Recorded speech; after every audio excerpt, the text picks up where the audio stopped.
Se você mora em médias e grandes cidades, provavelmente já esteve diante desta cena. Abrir um aplicativo para escolher o que irá jantar. Em poucos segundos, a gente seleciona o que vai comer e beber naquele dia e em alguns minutos um entregador bate à nossa porta. Mas será que a gente para pensar em toda a cadeia que está por trás desse processo quando faz um simples pedido? Quando a gente abre o aplicativo do iFood, do Uber Eats ou do Rappi no celular, estamos aceitando fazer parte desta engrenagem. A partir deste vídeo, nós vamos ver que é possível fazer diferente e que já tem muita gente agindo por aí. Este é o primeiro de uma série de 20 vídeos que marca o início do Observatório do Cooperativismo de Plataforma, um projeto do Laboratório DigiLabor financiado pela Fundação Rosa Luxemburgo.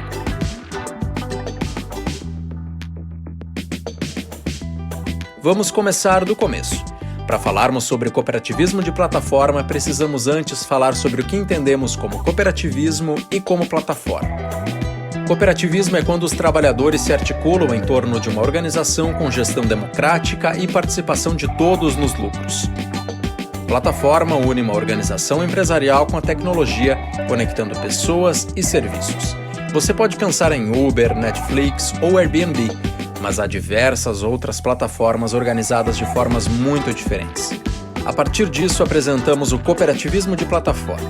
O termo foi cunhado por Treblechows em 2016 no livro Cooperativismo de Plataforma e serve para definir um movimento que agrega a organização cooperativista e as oportunidades oferecidas pelas tecnologias digitais. Mas o que as diferencia das grandes plataformas que a gente conhece? O trabalho associado, a propriedade coletiva e uma renda segura e decente são alguns dos princípios do cooperativismo de plataforma.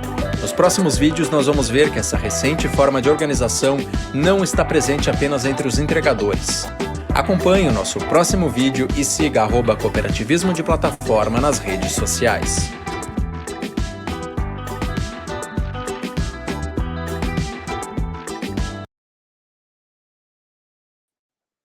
Olá, sejam muito bem-vindos à nossa coluna do Barão de Tararé, Comunicação e Trabalho, e hoje eu recebo o ilustre Rafael Groman aqui com a gente, até que enfim deu certo.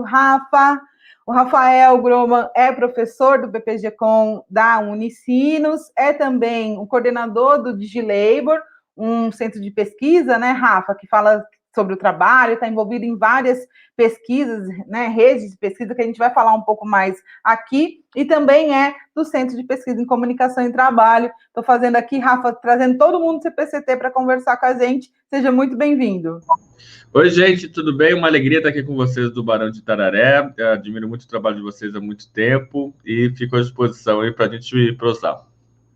Eu estava falando aqui com o Rafa, gente, que é tanto assunto para conversar com ele, porque esse homem, ele é uma máquina de trabalho. Ele faz tanta coisa, que a gente tem que, às vezes, anotar para não esquecer assuntos que a gente quer conversar com ele.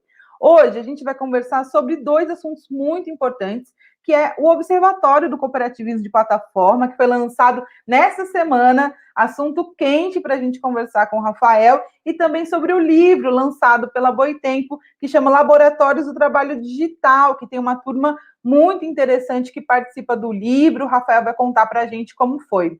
Rafa, começando pelo cooperativismo de plataforma, né, pelo observatório, como que surgiu a ideia de ter um observatório sobre esse tema tão importante?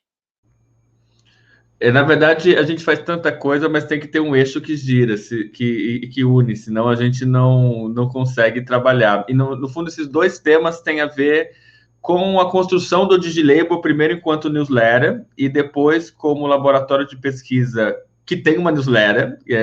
A gente fez essa inversão no ano passado, né, com a institucionalização do laboratório.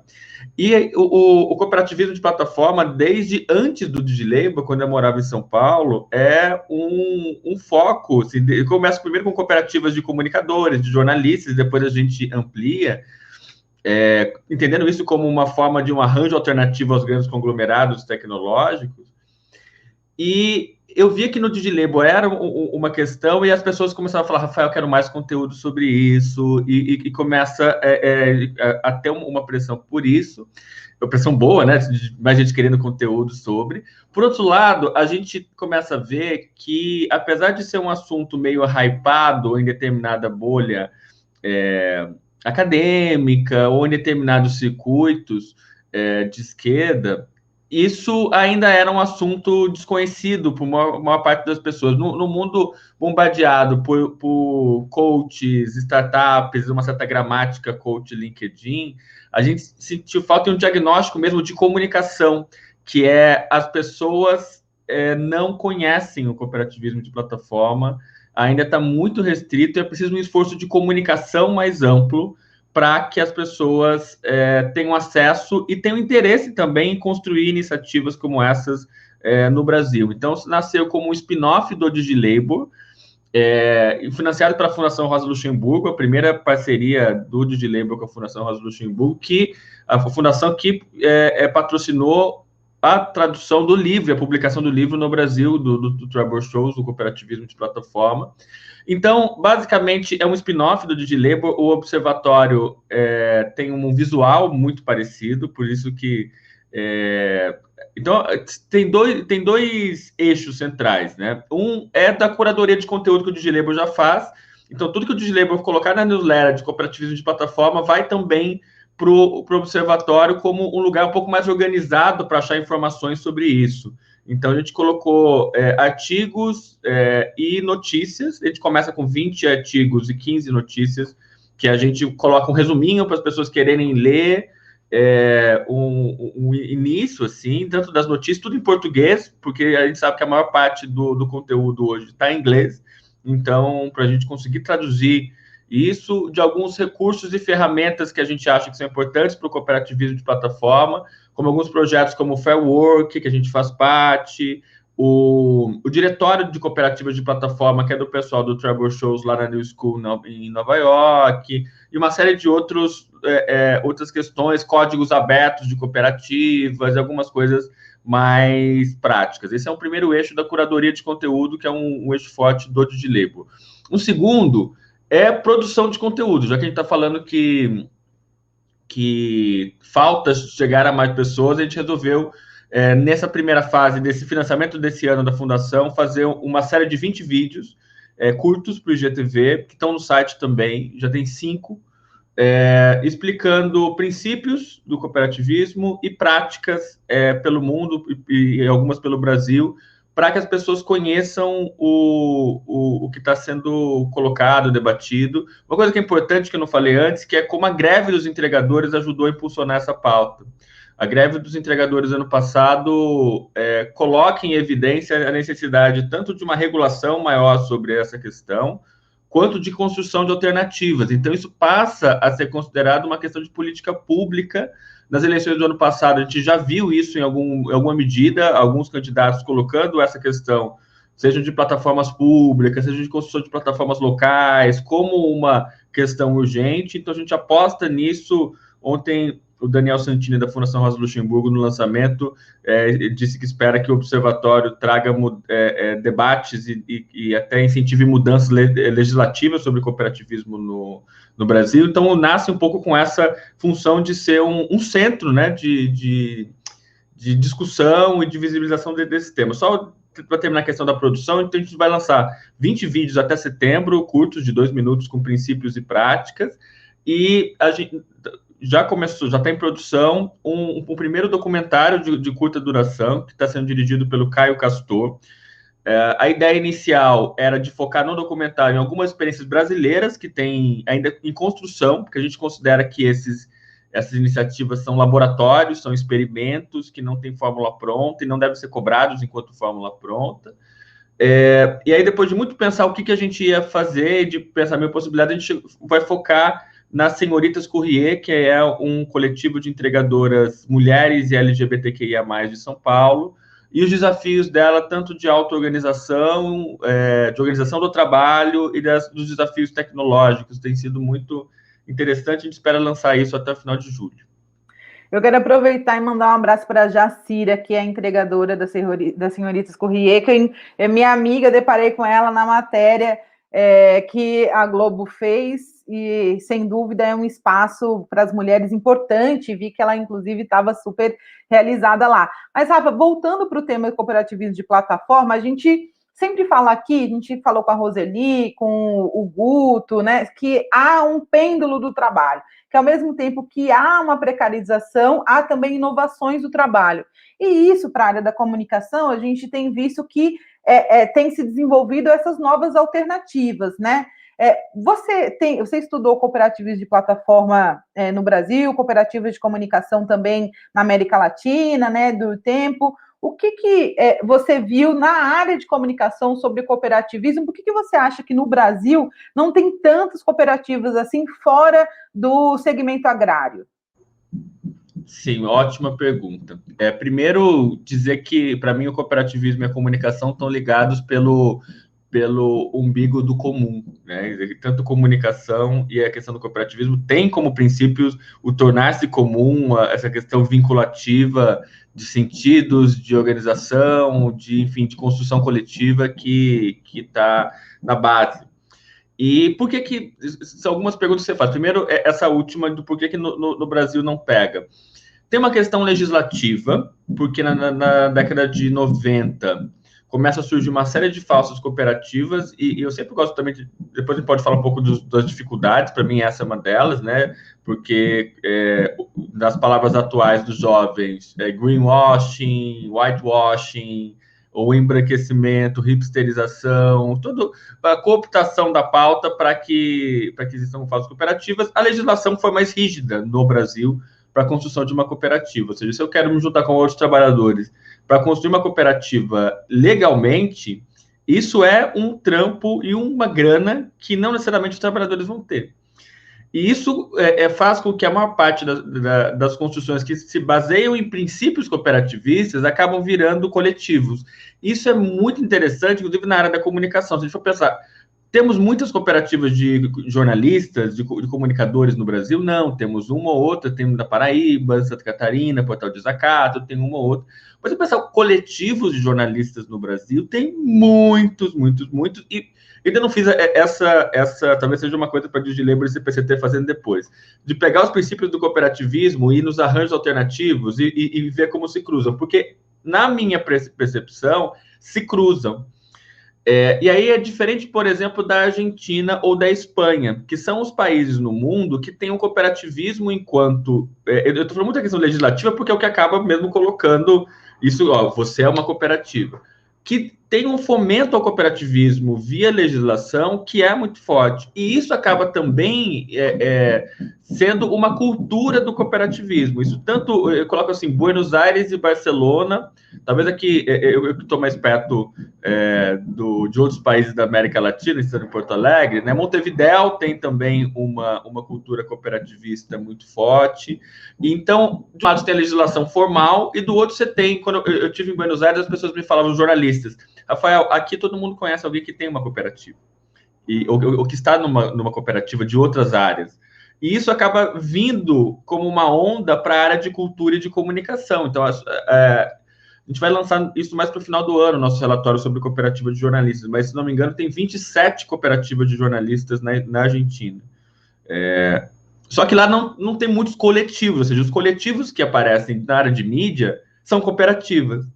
E aí que me leva a deslocar um pouco, ampliar a noção mesmo de cooperativismo de plataforma para plataformas controladas por trabalhadores, que não necessariamente vão ser cooperativas. Podem se inspirar em princípios cooperativistas, mas serem coletivos, serem outras formas ou desenhos institucionais, desenhos legislativos que possam ser interessantes. E Barcelona a mesma coisa, assim, Barcelona desde a Mondragon, aquela grande cooperativa. Quando eu estive em Barcelona em 2018, antes de tudo isso desmoronar, né, eu fui lá para entrevistar uma cooperativa de jornalistas. Quando eu chego lá, o cara me mostra um catálogo. Rafael, essas são as cooperativas de mídia na área da Catalunha. E tinha mais umas 9. Eu falei, eu vim para cá de férias, vim só te entrevistar para aproveitar o caminho, e no final sair com um catálogo com mais 9. Então, e aí quando eu voltei para o Brasil, 6 meses depois, uma delas já tinha fechado, o que mostra também um pouco dessa, assim como os arranjos no Brasil, de que as coisas tendem a viver e morrer muito rápido. Então, se eu tivesse que dizer assim, uma coisa, uma característica dessas cooperativas na área da comunicação, assim, sintetizando o que a gente tem achado na pesquisa, a maior parte das cooperativas de jornalistas e comunicadores na América Latina são muito vinculados à comunicação popular, à comunicação local, algumas vinculadas a setores da igreja popular ou a movimentos de bairro, rádios, muitas rádios, mas você não tem um movimento ainda de plataformização. Por outro lado, na Europa você encontra, mesmo nos Estados Unidos, um movimento um pouco mais forte de plataformização, porém você não vê muito forte a vinculação com o próprio cooperativismo enquanto uma prática política. Você às vezes acha quase, nossa, o que diferencia isso aqui de uma startup? Você vê um discurso, assim, é muito semelhante. Mas das coisas que eu achei mais interessantes nas últimas semanas, eu nem tive tempo de escrever sobre isso ainda, nos Estados Unidos saiu um aplicativo chamado Localeyz, Localeyz,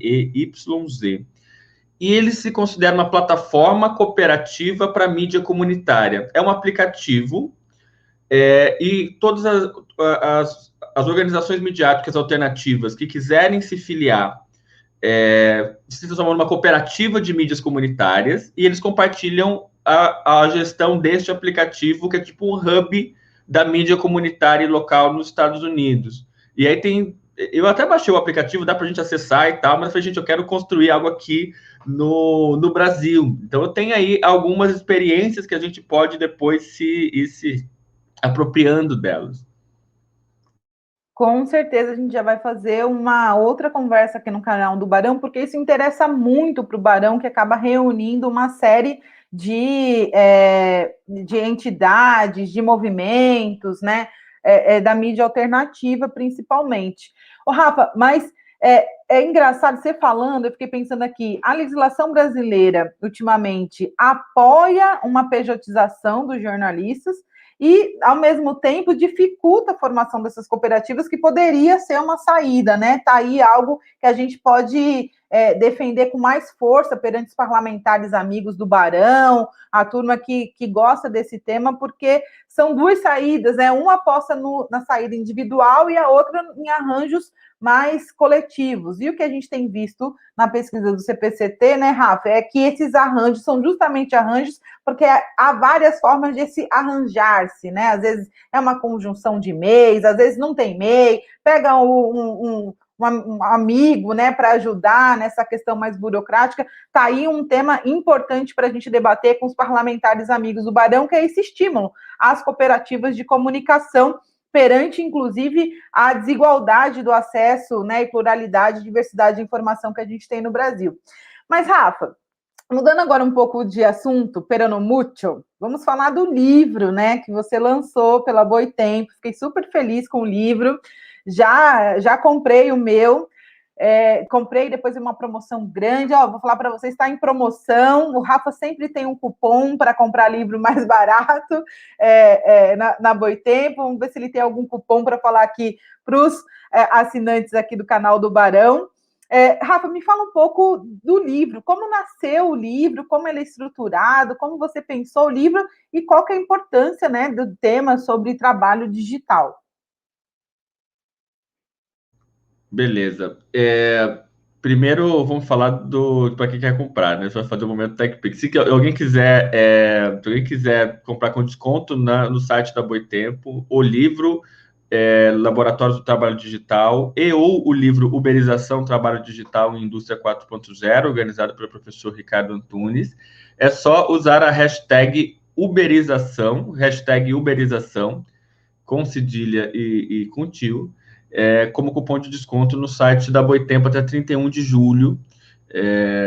Aí, de onde é que vem esse livro? Começa com o professor Ricardo Antunes. Antes de eu vir para o Sul,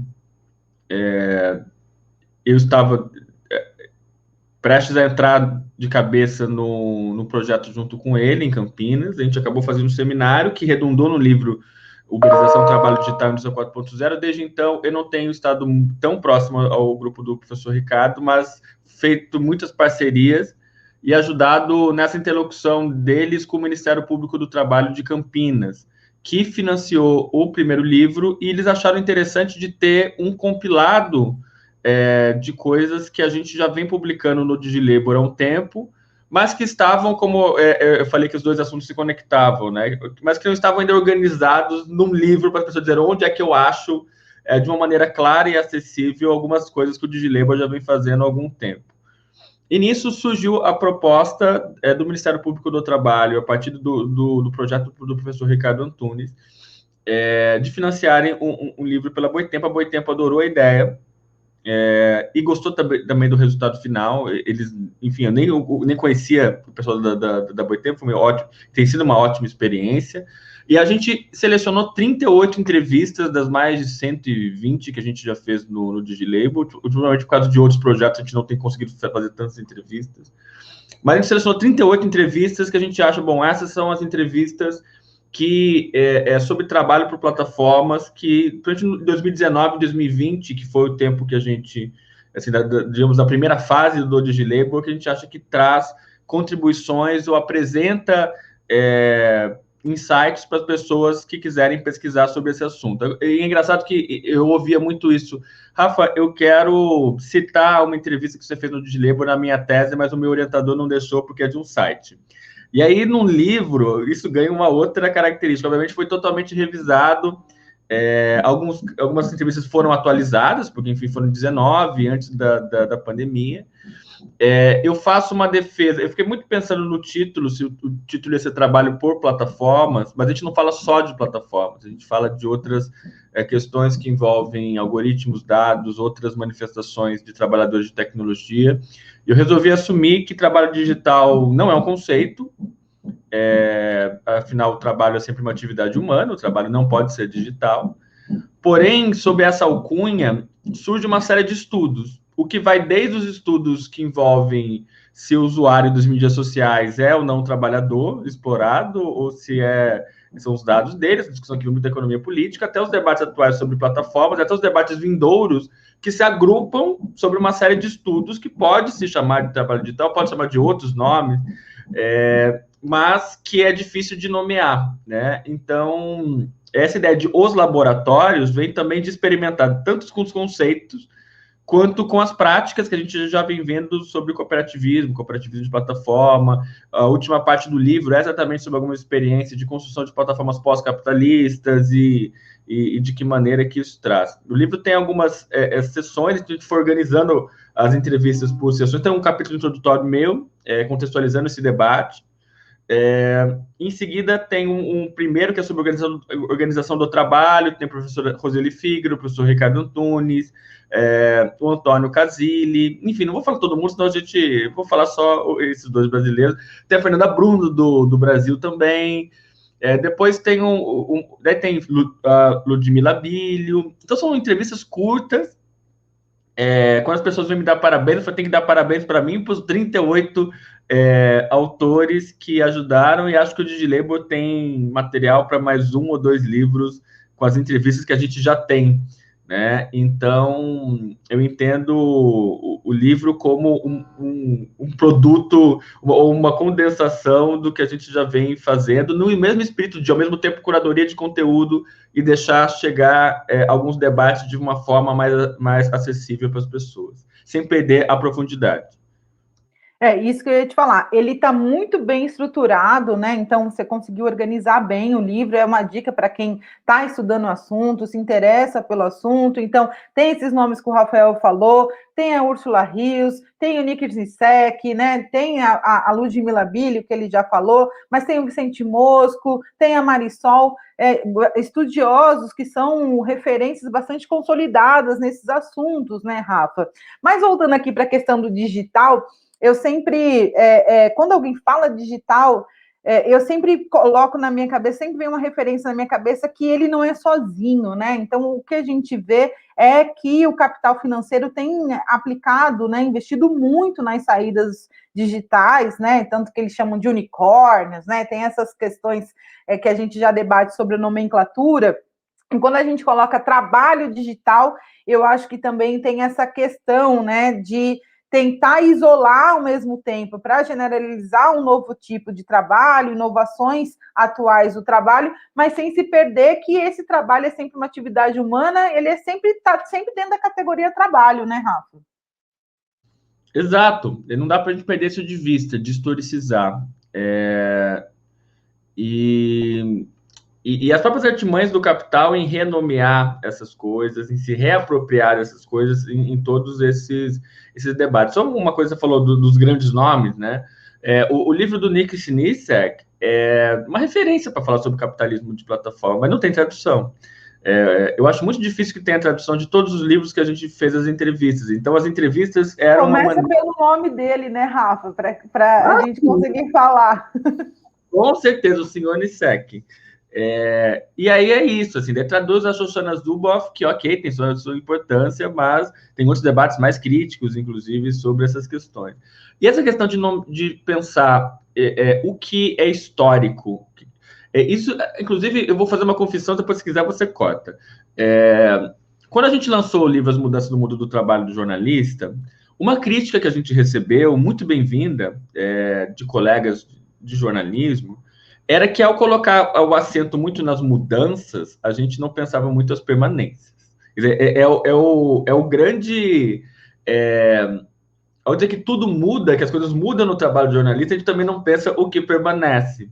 Óbvio que ali estava, só que quando a gente coloca no título, em algum lugar, essas questões, assim como o Bourdieu ficou sendo considerado como teórico da reprodução, ele mesmo falava, não, gente, eu não penso só reprodução. Como é que essas coisas acabam ficando marcadas. Então, trata de pensar dialeticamente o que muda e o que permanece historicamente.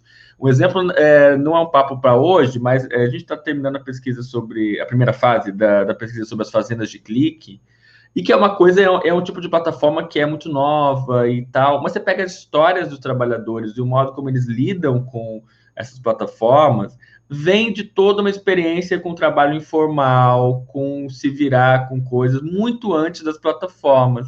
E aí que eu falo, e essa tem sido uma grande coisa, de que tem alguns termos que vêm e eles se pretendem universais, mas eles são muito localizados. Por exemplo, gig economy, que aqui dá para a gente traduzir como economia dos bicos.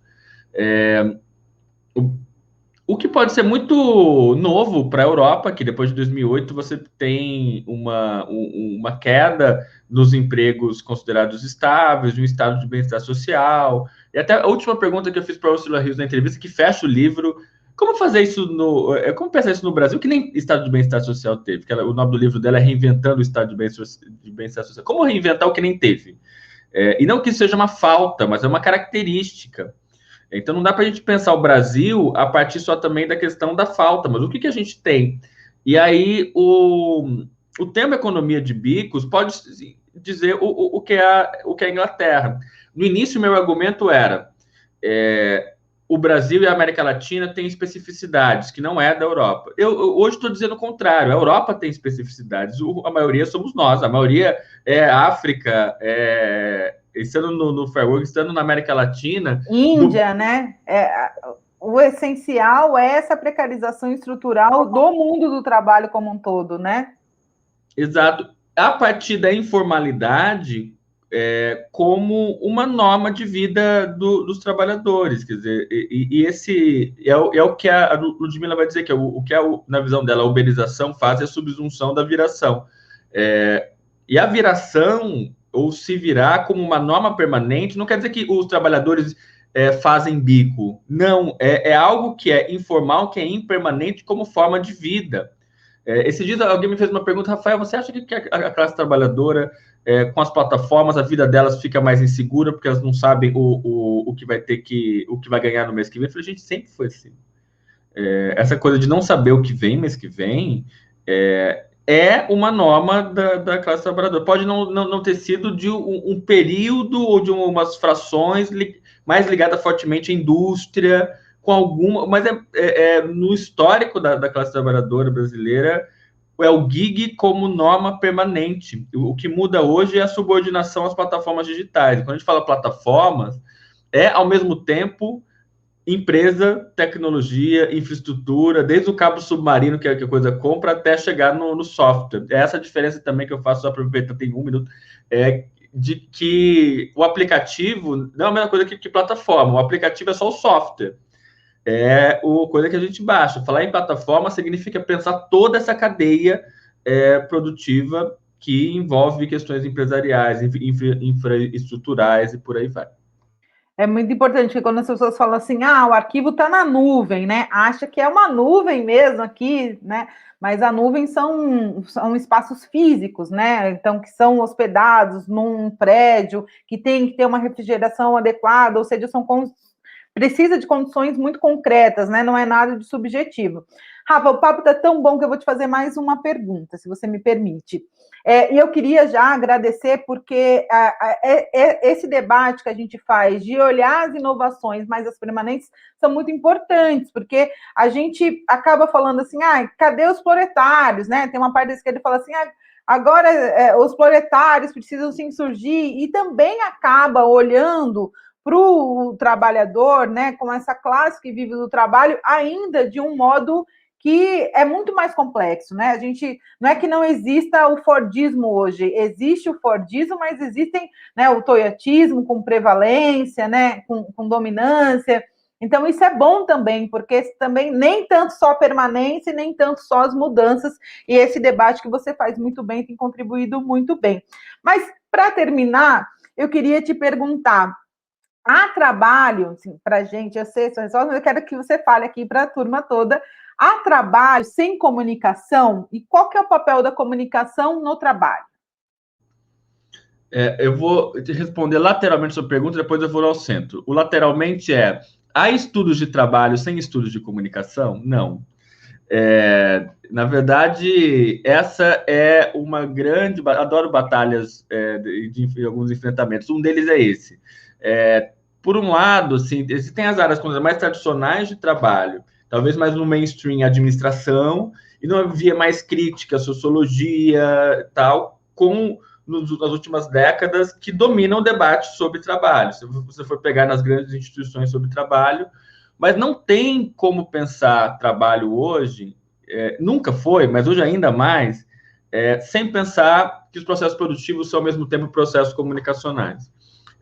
Sem pensar que quando você trabalha, você está se comunicando também.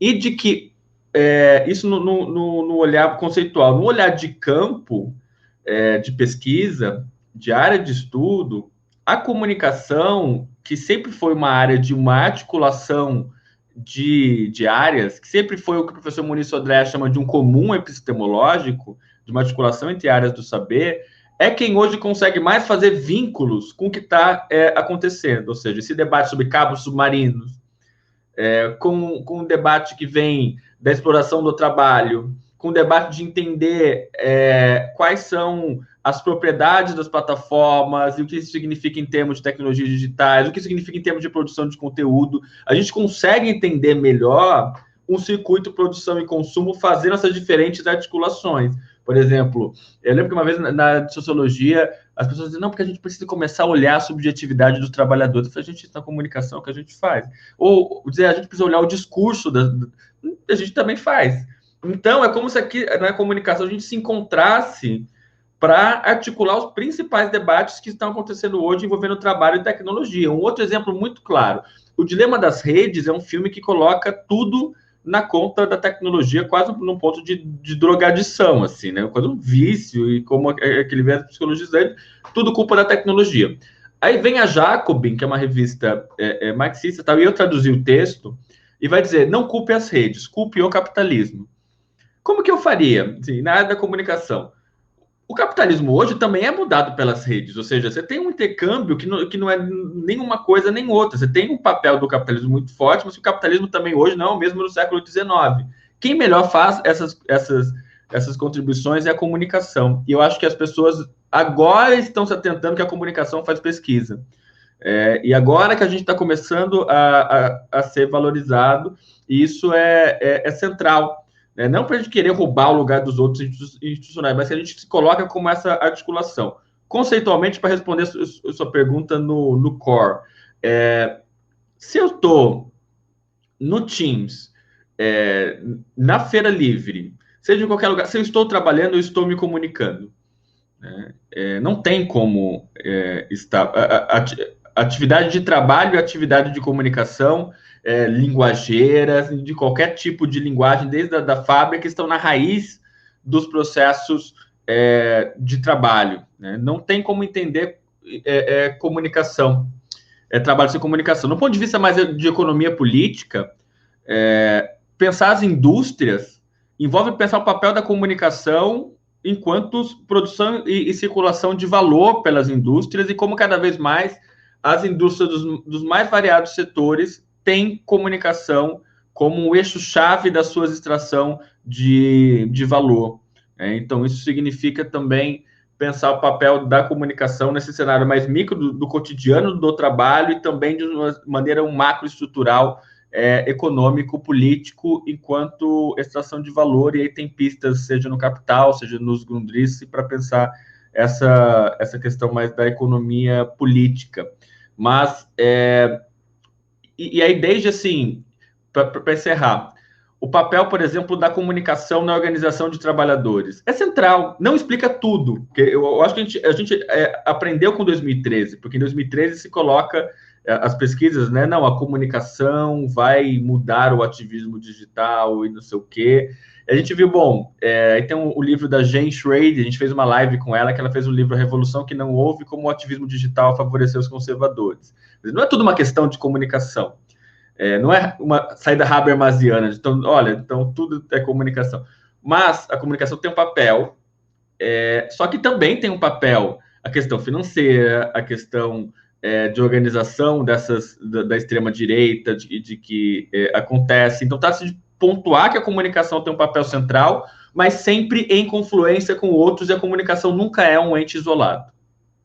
Isso é importante, Rafa, por isso que a gente decidiu fazer essa coluna aqui, porque trabalhar é sempre trabalhar com o outro, e para trabalhar com o outro exige já a comunicação, desde também de Lukács, né? A gente fala bastante sobre isso. Rafa, eu queria te agradecer demais aqui a sua participação na coluna. Eu sei que o seu tempo é muito corrido, que você tem várias atividades, deve sair dessa live, entrar em outra, entrar em reunião, né? A gente participa de projetos comuns, então eu vejo a sua correria. Queria te agradecer e acho que a gente precisava voltar aqui para olhar mais detidamente sobre as plataformas, as cooperativas de comunicação. Tem várias surgindo por aí, você mesmo falou de novas, quem sabe não são pistas interessantes para essa turma que é da mídia alternativa, ou mesmo, né, que tem essa referência no Barão, se organizar e pensar sobre esse importante tema, né, da nossa contemporaneidade. Queria te agradecer e deixar aqui a casa sempre aberta para você voltar quantas vezes você quiser, viu? Fico muito feliz, como falei no início, o Barão é uma inspiração histórica para a gente. Já tive o prazer de estar lá em uma reunião do CPCT, né, no espaço histórico, e é realmente um espaço de resistência, de luta. A gente precisa continuar e pensar em formas de alternativas a toda essa barbárie que a gente está vivendo. Brigadão, Ana, um abraço a todo mundo. Obrigada, gente. Vocês que acompanharam aqui essa conversa com o Rafa, prometo que vou trazê-lo de novo para a gente conversar sobre outros temas. E fiquem com a gente aqui no canal do Barão, curtam, compartilhem, acessem o nosso site e contribuam com o Barão de Itararé. Beijinho, gente. Tchau, tchau. Beijo, Rafa.